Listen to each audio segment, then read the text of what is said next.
Hello student, आज हम start करने वाले हैं इलेक्ट्रोस्टैटिक चैप्टर जो क्लास 12th के फिजिक्स के अंदर है। इलेक्ट्रोस्टैटिक्स इसमें दो चैप्टर हैं एनसीईआरटी के अंदर, फर्स्ट और सेकंड दोनों, विभव और विद्युत आवेश का, जिसको हम दोनों को एक साथ करेंगे इलेक्ट्रोस्टैटिक। मैं ये जेई के लिए लेकर चल रहा हूँ, जेई मेंस एंड एडवांस के लिए। अगर आप 12th क्लास के अंदर तो भी पढ़ सकते हैं, इसके अंदर थ्योरी वगैरह सब कुछ है। 12th के हैं तो भी बोर्ड की भी तैयारी हो सकती है इससे, और जेई की तो होगी। अब देखिए इसमें इलेक्ट्रोस्टैटिक हम स्टार्ट कर रहे हैं। उसमें पहले स्थिर विद्युत की, हिंदी में कहते हैं इसे स्थिर विद्युत चार्ज। आवेश के अंदर क्या पढ़ेंगे? द्रव्य। अब द्रव्य किसे कहते हैं? मैटर। परमाणुओं से मिलकर बना होता है, परमाणुओं से मिलकर बना है। इसमें कौन कौन सा? ठोस, द्रव और गैस। वह जो दिखाई दे पड़ से। ठोस, द्रव, गैस अगर आप नहीं समझते क्या होते हैं तो वे जो दिखाई पड़ से। मैं पूरा जीरो लेवल से पढ़ा रहा हूँ, आपको कुछ आता है ना आता मुझे कोई मतलब नहीं। जो आपको पढ़ा दिया जाए वो अच्छे समझ लेना ताकि आपका जेईई में अच्छी रैंक आ जाए। इस ब्रह्मांड के सभी परमाणु उदासीन होते हैं। जितने भी परमाणु होते हैं ब्रह्मांड पृथ्वी के अंदर, वो सारे क्या होते हैं? उदासीन ही होते हैं। कुछ भी हो, एटम न्यूट्रल होते हैं। आवर्त सारणी के जो भी परमाणु हैं वो भी न्यूट्रल होते हैं। देखो 11 सोडियम 23 कैसे होते हैं वो बता देता हूँ। इसको हम लिख सकते हैं 2 8 1। इलेक्ट्रॉनिक विन्यास में लिखते हैं। प्रोटॉन की संख्या कितनी है इसके अंदर? 11। इलेक्ट्रॉन की संख्या भी 11, और न्यूट्रॉन की संख्या कितनी हो जाएगी? 12 हो जाएगी। 23 माइनस 11 12। अब इलेक्ट्रॉन का देखो, एम ई इलेक्ट्रॉन पर द्रव्यमान 9.1 इंटू 10⁻31 किलोग्राम, और आवेश का मान हो जाएगा 1.6 इंटू 10⁻19 कूलम। प्रोटॉन का द्रव्यमान हो जाएगा 1.67 इंटू 10⁻27 किलोग्राम, और प्रोटॉन पर आवेश हो जाएगा 1.6। ये तो इलेक्ट्रॉन पर चार्ज होता है माइनस, प्रोटॉन पर प्लस है 1.6 इंटू 10⁻19 गुलाम होता है। न्यूट्रॉन पर इसका द्रव्यमान होता है 1.67 इंटू 10⁻27 किलोग्राम, और इस पर चार्ज होता है 0। न्यूट्रॉन है भाई, इस उदासीन है, इस पर कौन सा आवेश होगा? ये आपको डेटा याद करना है, इम्पोर्टेंट भी आता है, क्वेश्चन के अंदर पूछ लेते कहीं भी। अब देखो, प्रोटॉन और न्यूट्रॉन में आपको द्रव्यमान लगभग बराबर दिख रहे होंगे, लेकिन जो प्रोटॉन का द्रव्यमान है वो कम होता है न्यूट्रॉन के द्रव्यमान से ना। प्रोटॉन और न्यूट्रॉन इस कैसे होता है? 1.67 है, लेकिन इसमें शायद आगे 8 आता है, इसलिए 1.678 है, उसमें 1.677 होता है, इसलिए न्यूट्रॉन का द्रव्यमान अधिक होता है प्रोटॉन के द्रव्यमान में। वास्तविक तो यही है, और आपको लिखा है डेटा एक जैसा है। अब देखिए, ये आपको बना दिया मैंने परमाणु के अंदर नाभिक है। नाभिक के अंदर 11 प्रोटॉन है और 12 न्यूट्रॉन है, और ये चार्ज है आवेश 11। और आवेश तो बाहर हो गया, नाभिक के बाहर वर्ताकार चक्रों में चक्कर लगाते हैं ना। इस आवेश कितना होता है? 1.6 इंटू 10⁻19 गुलाम। अब देखिए सोडियम परमाणु लेते हैं तो इसमें 11 प्रोटॉन, 11 इलेक्ट्रॉन और 12 न्यूट्रॉन है। सोडियम के अगर चार्ज निकालें, 11 प्रोटॉन पर चार्ज, 11 इलेक्ट्रॉन पर और 11 न्यूट्रॉन पर। प्रोटॉन पर चार्ज कितना होता है? प्लस में 1.6 इंटू 10⁻19 11 इंटू, ये लिख देंगे डेटा, प्लस 11 इंटू इलेक्ट्रॉन पर चार्ज माइनस के 1.6 इंटू 10⁻19 गुलाम, और न्यूट्रॉन पर तो 0 ही होता है। अब सोडियम में 11 Na23 में एटीएम बराबर 0, ये कट गया। और भाई ये 11 है प्लस का, ये माइनस का कट जाएगा, तो टोटल कितना हुआ? 0। इसलिए इस ब्रह्मांड में जितने भी आवेश हैं उन पर टोटल चार्ज 0 होता है, ये आपको पता होना चाहिए। अब एग्जाम्पल भी मैंने 2 बता दिए आपको। देखिए इससे कॉन्क्लूजन क्या निकला, निष्कर्ष स्पष्ट है कि सभी परमाणु उदासीन होते हैं। जितने भी परमाणु सारे के होते हैं उदासीन होते हैं, क्योंकि सभी परमाणुओं में इलेक्ट्रॉन और प्रोटॉन की संख्या समान होती है। अगर इलेक्ट्रॉन और प्रोटॉन की संख्या समान हो जाएगी तो चार्ज वैसे 0 हो जाएगा, विभव समान होती है, तथा इलेक्ट्रॉन व प्रोटॉन के आवेश परमाणु में समान चिन्ह में और विपरीत होते हैं। इलेक्ट्रॉन और प्रोटॉन का आवेश कितना होता है? समान होता है 1.6 इंटू 10⁻19 गुलाम, लेकिन चार्ज में इलेक्ट्रॉन का माइनस और प्रोटॉन का प्लस। संपूर्ण ब्रह्मांड का कुल आवेश 0 होता है, ये हो गया ना, सिद्ध हो गया। वैसे देव नियत अर्थात 0 ही रहता है। क्वेश्चन कहीं भी आया जेई के अंदर घुमा फिरा कर आ जाए कि सोडियम परमाणु पर आवेश कितना होता है।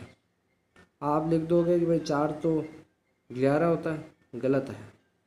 टोटल आवेश 0 होता है। उसमें आपको अच्छे से इनको नोट्स को याद कर लेना है। पीडीएफ में मैं इनकी डिस्क्रिप्शन में डाल दूंगा। अब इसमें देखिए चार्ज और भी ज़्यादा तो कैसे 0 होता है। ये बॉडी या पात्र मान लो, इसके अंदर ये इसमें चार्ज है -10 गुलाम +30 +20 कितना हुआ 20 30 50 और माइनस का 10 40 तो +40 आ गया। अगर मैं इसमें रख दूँ 25 -5 +20 इस जोड़ो कितना हो जाएगा 45 माइनस में 5 करो कितना हो जाएगा 40।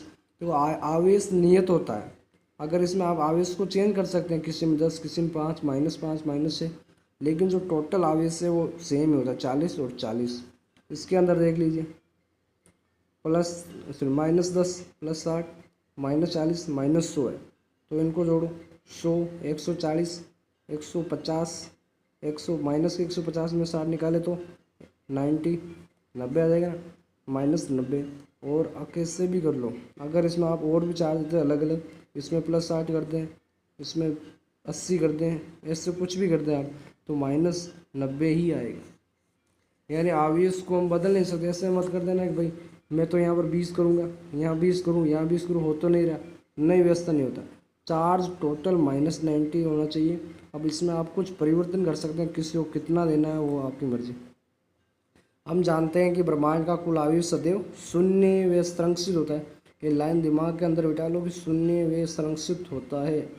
लेकिन एक विलगित निकाय में आवेश का मान शून्य या अशून्य, धनात्मक या ऋणात्मक कुछ भी हो सकता है। जो विलगित निकाय है उसके अंदर कुछ भी, लेकिन विलगित निकाय का आवेश भी सदैव संरक्षित होता है।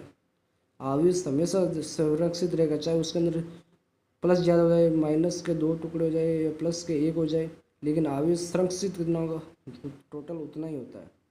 विलगित निकाय का अर्थ है कि इस निकाय के अंदर व बाहर किसी भी प्रकार की क्रिया संभव नहीं है, संभव नहीं है। सही कथन चुने। अब एक क्वेश्चन दे रहा हूँ आपको, शानदार है। जेई के अंदर ऐसे क्वेश्चन आते भी है। ब्रह्मांड का कुल आवेश सदैव शून्य होता है। सही।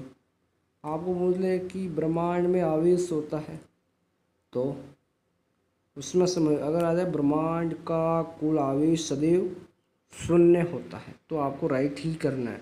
ऐसे नहीं कि वे शून्य नहीं होता है। फिर देखिए ब्रह्मांड का कुल धनात्मक आवेश नियत होता है। अभी मैंने जो नोट्स पढ़ाए उनमें से वापस क्वेश्चन बनवा रहा हूँ आपको कि क्या दिमाग के अंदर बढ़ रहा है। ब्रह्मांड का कुल धनात्मक आवेश नियत है, गलत है। कुल आवेश धनात्मक थोड़ी होता है, न्यूट्रल उदासीन होता है। ब्रह्मांड का कुल ऋणात्मक आवेश नियत है, नहीं। ब्रह्मांड का कुल धनात्मक आवेश संरक्षित है, नहीं। ब्रह्मांड का कुल ऋणात्मक आवेश संरक्षित है, नहीं। विलगित निकाय का कुल आवेश संरक्षित है, बताइए। विलगित निकाय पूरा निकाय उसके अंदर आवेश संरक्षित है क्या? यस। टोटल आवेश तो संरक्षित रहेगा, चाहे प्लस हो माइनस हो, उसका संरक्षित नहीं होता है। विलगित निकाय का कुल आवेश शून्य है, गलत। विलगित निकाय का आवेश जितना दिया होता है उतना ही होगा। ब्रह्मांड का कुल आवेश शून्य होता है। विलगित निकाय में कुल आवेश धनात्मक या ऋणात्मक हो सकता है, यस। आवेश को उत्पन्न नहीं किया जा सकता है, यस। आवेश को नहीं तो उत्पन्न किया जा सकता है और नहीं नष्ट किया जा सकता है।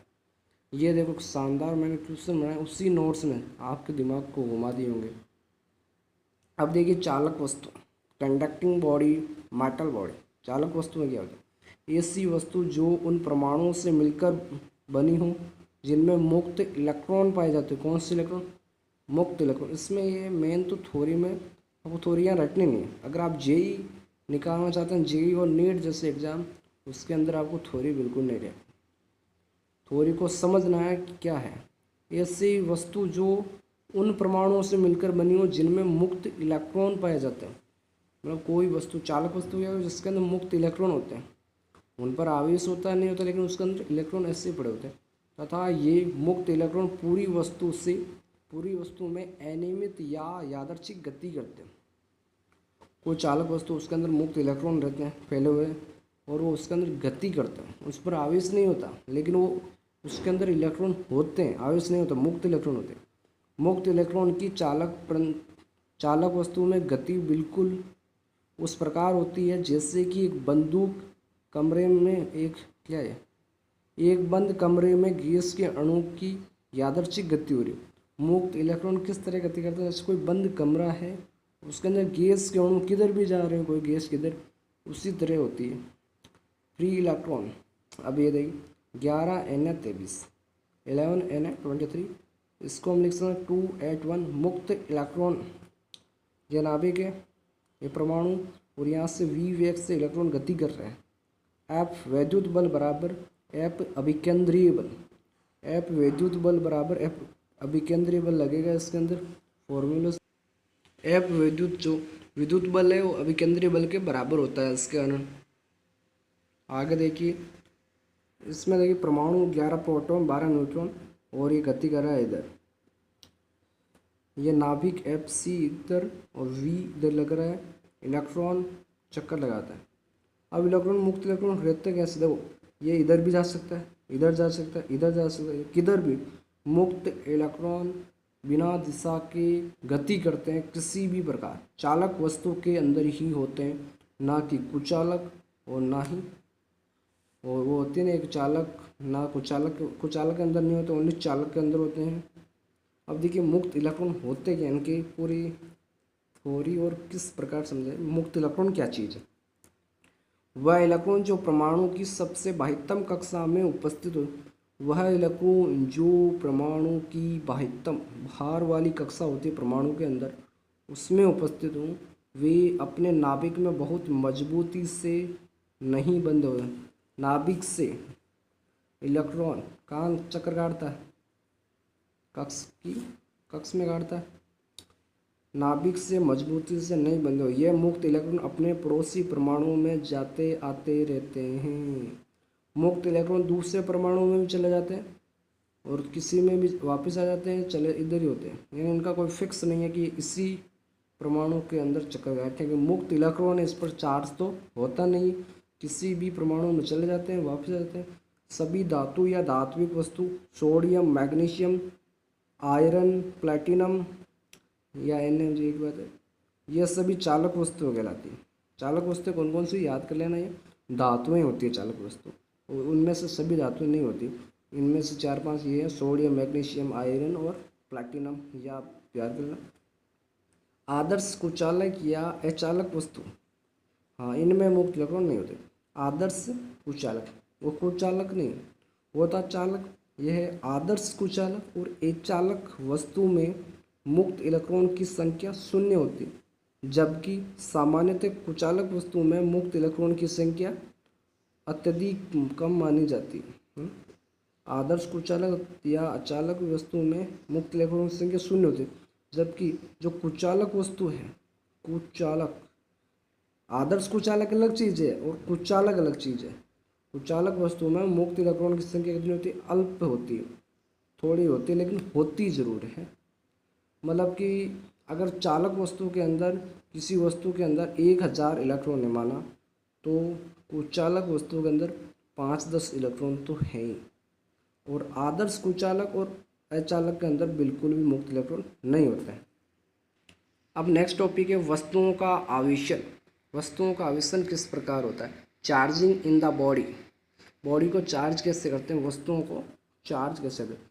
वस्तुओं को आवेशित करने की बहुत सारी विधियां, जिसमें देखिए पहली है बाय इंडक्शन मेथड, प्रेरण द्वारा, बाय कंडक्टन मेथड, चालन द्वारा, बाय फ्रिक्शन मेथड, घर्षण द्वारा, बाय थर्मोनिक्सेशन, तापीय उत्सर्जन द्वारा, बाय पोटेंशियल डिफरेंशियल, विभवांतर द्वारा, और बाय लाइट, प्रकाश द्वारा। मुख्य रूप से आपके 3 ही मोस्ट इम्पोर्टेंट, प्रेरण द्वारा, चालन द्वारा और घर्षण द्वारा। बाय इंडक्शन मेथड में देखिए किस प्रकार करेंगे हम। स्टेप फर्स्ट, इस प्रक्रम में एक आवेशित वस्तु यहाँ धनात्मक लिया जाता है। कौन सी वस्तु ले रहे हैं हम? धनात्मक वस्तु ले रहे हैं, को एक उदासीन चालक के साथ, एक उदासीन चालक वस्तु के बहुत नज़दीक लेकर रखते हैं, स्पर्श नहीं कराते हैं, यानी उसके पास ही लाते हैं। एक आवेशित वस्तु को एक चालक आवेशित वस्तु कौन सी, धनात्मक आवेशित वस्तु को उदासीन वस्तु के पास लाया जाता है, लेकिन उसे स्पर्श नहीं करा जाता है।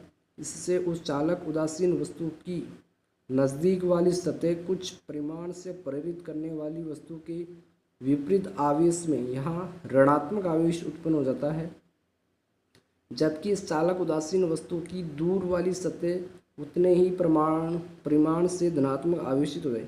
यानी अगर आप किसी प्लस चार्ज की वस्तु को लेकर आ रहे हैं उदासीन वस्तु के पास, तो जिस तरफ वो आप चालक वस्तु लेकर आए वहाँ तो उसके सामने माइनस चार्ज है, या प्लस के कारण माइनस प्रेरण के द्वारा, इंडक्शन के द्वारा, और उसके दूसरी साइड प्लस चार्ज ही रहेगा। वो चार्ज जो बॉडी के ऊपर होता है वो पूरा चार्ज उधर पीछे की ओर चला जाएगा, जो प्लस चार्ज होगा, और माइनस चार्ज आगे उत्पन्न हो जाता है। अब क्यों, ये देखो समझा देता हूँ। इस स्टेप में चालक वस्तु पर कुल आवेश शून्य रहता है, और चालक वस्तु पर आवेश को शून्य, प्रेरित होने वाली वस्तु और चालक उदासीन। ये वस्तु प्रेरित होने वाली ये कैसी एकदम उदासीन है, चालक उदासीन है, चालक है, मुक्त इलेक्ट्रॉन है, समझाया था मैंने।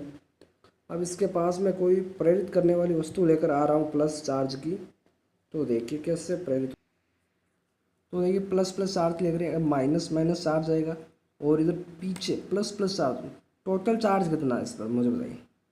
टोटल चार्ज तो जीरो ही हुआ ना भाई साहब, यहाँ माइनस, जितना माइनस उतना प्लस, जीरो वापस जीरो हो गया, पहले जीरो था।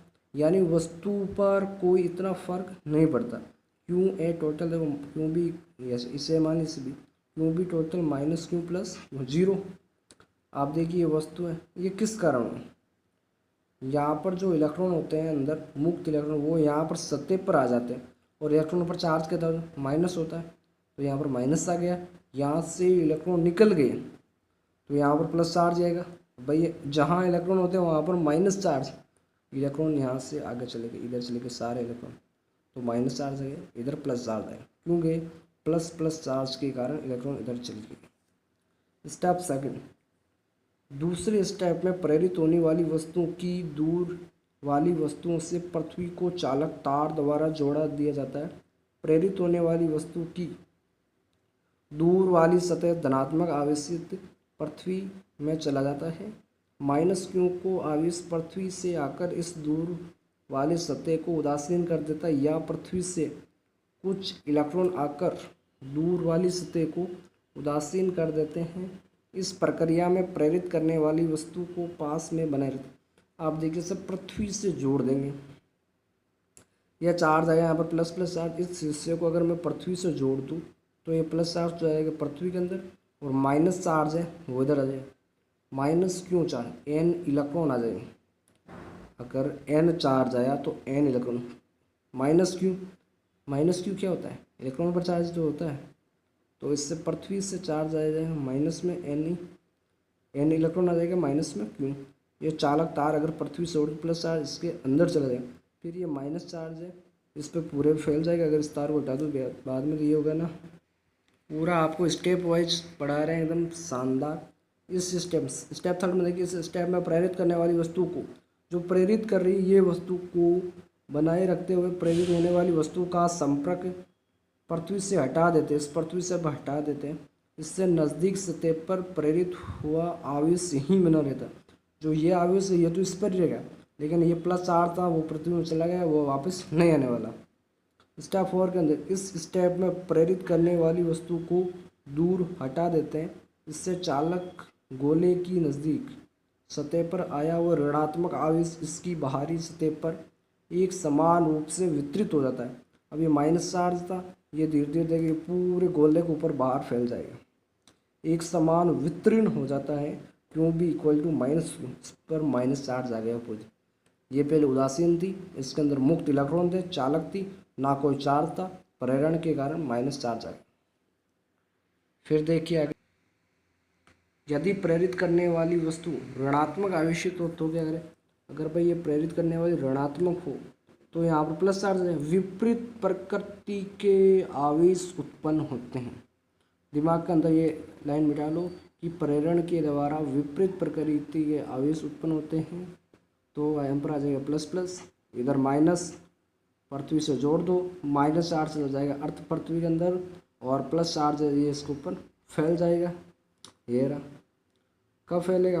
फर्स्ट स्टेप क्या है? परिणन करेंगे, माइनस से आ जाएगा प्लस, फिर इससे अर्थ से जोड़ देंगे तो ये माइनस चार्ज चला जाएगा इसके अंदर, फिर इससे अर्थ से हटाएंगे, फिर ये धीमे धीमे पूरे पर फैल जाएगा बाहरी सतह पर, अंदर नहीं फैलता। ऐसा नहीं आप अंदर फैला दो और वहाँ फैल गया, बाहर फैलेगा, अंदर नहीं फैलता। ये हो गया आपके परिणन द्वारा। अगले वीडियो में हम चालन द्वारा, घर्षण द्वारा, जितने भी आगे इलेक्ट्रोस्टैटिक है वो आगे पढ़ाएंगे। आप वीडियो को लाइक करें, चैनल को सब्सक्राइब करें, इसी तरह वीडियो बने रहें।